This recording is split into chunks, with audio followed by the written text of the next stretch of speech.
বর্তমান বিদ্যুৎ মন্ত্রী অলরেডি রেসিপি দেওয়া শুরু করে দিয়েছে, বলছে ঋণের বোঝায় জর্জরিত হওয়ার চেয়ে অন্ধকারে থাকা ভালো। আমরা ধিক্কার জানাই, অন্ধকারে থাকার জন্যই দেশ 2024-এর 5ই আগস্ট আরেকবার স্বাধীন হয় নাই। যদি না পারেন দায়িত্ব ছেড়ে দেন, আমরা আলোকিত বাংলাদেশ করার জন্য সিদ্ধান্ত নিতে চাই।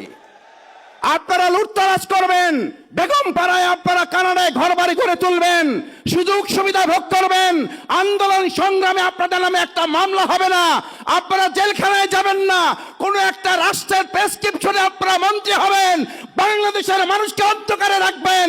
সেই বাংলাদেশ আর কল্পনা করার সুযোগ আপনাদের হাতে নাই। আমরা আগের সেই 17 বছর যে বক্তব্য শুনতাম, যদি আপনারা বেগুন না পান তাহলে মিষ্টি কুমড়া খান, যদি আপনারা এটা না পান তাহলে ওটা করেন। এখন বর্তমান বিদ্যুৎ এটা 72-এর মুজিববাদী সংবিধান, যা পরবর্তীতে শেখ হাসিনার সংবিধানে রূপান্তর হয়েছে।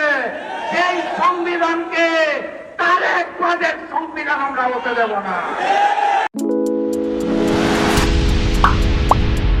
হামের মতো একটি রোগে শিশুরা মৃত্যুবরণ করছে, আইসিইউ খুঁজে পাওয়া যাচ্ছে না, লাইন লেগে যাচ্ছে।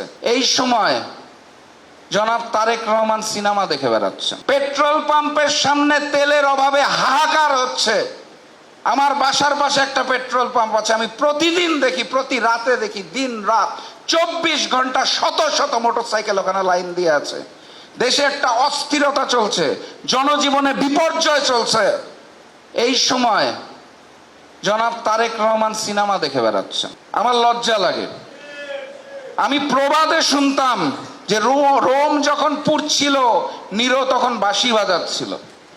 এটার উদাহরণ আমি দেখেছিলাম ফ্যাসিস্ট শেখ হাসিনার কাছে, যখন আমাদের দেশের রাজপথ রক্তাক্ত হচ্ছিল জুলাই গণ অভ্যুত্থানে, উনি তখন বিটিভি ভবনের জন্য কাঁদছিল শেখ হাসিনা। ওই আওয়ামী লীগই তো বর্তমান বিএনপি। তারেক রহমান সিনেমা দেখে বেড়াচ্ছে।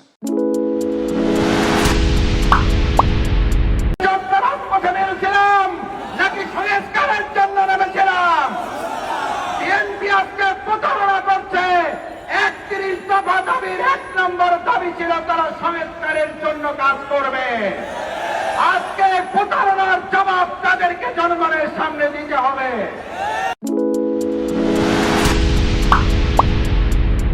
বাংলাদেশ আজকে দুটি ভাগে বিভক্ত হবে, একটি হচ্ছে ফ্যাসিবাদের পক্ষে, আরেকটি হচ্ছে ফ্যাসিবাদের বিপক্ষে। যারা ফ্যাসিবাদের বিপক্ষের শক্তি এই সংসদে আছেন, তারা যেন এই রাষ্ট্রপতিকে বক্তব্য দেওয়ার সুযোগ না দেয়।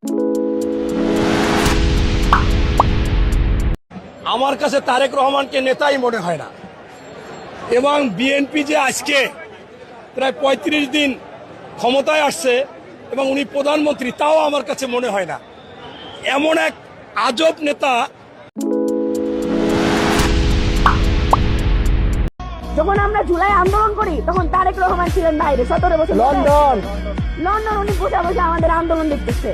আমরা রক্ত ঝরছি, আমরা কষ্ট করছি, আমরা নিজের হাতে ভাই বোনদের লাশ দিচ্ছি, আমরা নিজেরা গুলির আওয়াজ খেয়ে একটা মাস, এই 31 আপনার হচ্ছে এই একটা মাস জুলাই আন্দোলনের পুরা 36 দিন আমরা এই আন্দোলনটাকে চালাইছি।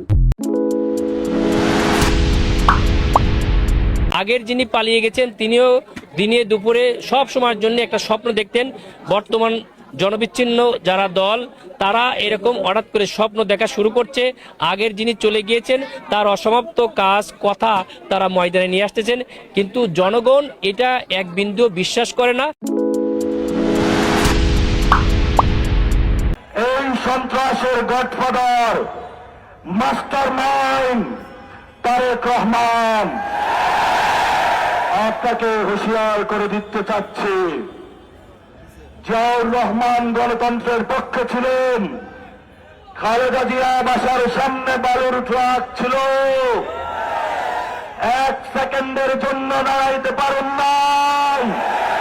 অকৃতজ্ঞ হবেন না। যেই মানুষ মুক্ত করে দিয়েছে সেই মানুষের উপরে আপনি বুকে গুলি চালাচ্ছেন।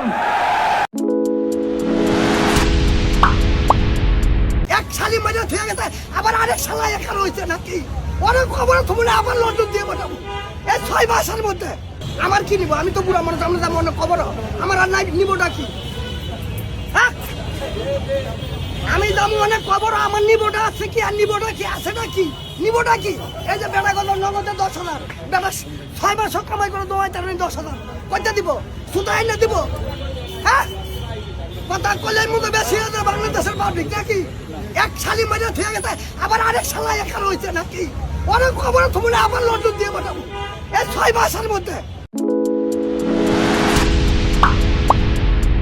আমি বলবো এটা তো একটা শুয়োরের ঘর হয়ে গেছে দুর্নীতিবাজদের দুর্বৃত্তদের লুটেরাদের আশ্রয়ণ প্রকল্প হয়ে গেছে সংসদ 54% ঋণ খেলাপি যদি যে সংসদে যায় সেটা সংসদ থাকে না সেটা দুর্বৃত্তদের দুর্নীতিবাজদের লুটেরাদের একটা আশ্রয়ণ প্রকল্প একটা অভয়ারণ্য একটা আড্ডাস্থল হয়ে গেছে আমাদের একটা স্বরাষ্ট্রমন্ত্রী আছে সেই ভদ্রলোকের দায়িত্ব হচ্ছে সারা দেশে আইন শৃঙ্খলা রক্ষা করা অথচ উনি দেখি সারাদিন সংসদে গিয়ে সংবিধান চর্চা করে তো আমার মনে হয় যে উনার এই স্বরাষ্ট্র মন্ত্রণালয়ের মন্ত্রিত্ব বাদ দিয়ে উনি নিজে একটা কমিটি করে সংবিধান বিশেষজ্ঞ কমিটি করে এইটা নিয়ে চর্চা করুন এইটা তাহলে মানুষের শিক্ষা টিক্ষা দিতে পারবে বাংলাদেশে সারা দেশেও প্রতিদিন হত্যা লুণ্ঠন দাদাবাদিতে অতিষ্ঠ মানুষ অথচ সেদিকে তার কোনো খেয়াল নাই সেদিকে তার কোনো কাজ নাই সে আছে সারাদিন সংবিধান চর্চা সংবিধান নিয়ে যেখানে আইনমন্ত্রী হয়ে গেছে এই কথাগুলো বলার সেখানে কিন্তু সেগুলো করতেছে